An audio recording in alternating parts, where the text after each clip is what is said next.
Have you ever wondered how your favorite apps and computer games work? Today, let's unlock the secrets behind programming and software. No matter your background, you're about to gain knowledge that powers the digital world. Programming is the art of telling computers what to do. It's like giving step-by-step instructions. A program is the set of these instructions, written by a person called a programmer.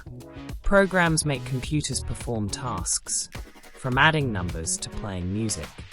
Software is a bigger word that means any set of programs that runs on a computer.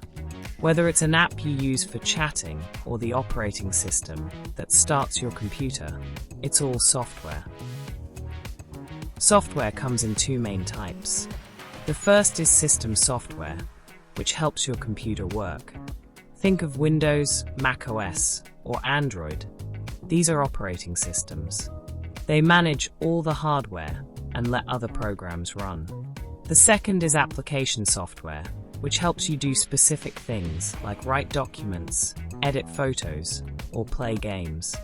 Examples are Microsoft Word, Photoshop, and WhatsApp. Both types are important for making your digital life easier and more fun. Now you know what programming is, what programs and software are, and the difference between system and application software. Every time you use a device, you're experiencing the magic of software. If you learned something new today, like, share, and subscribe to our YTTA Learning channel for more simple and inspiring lessons.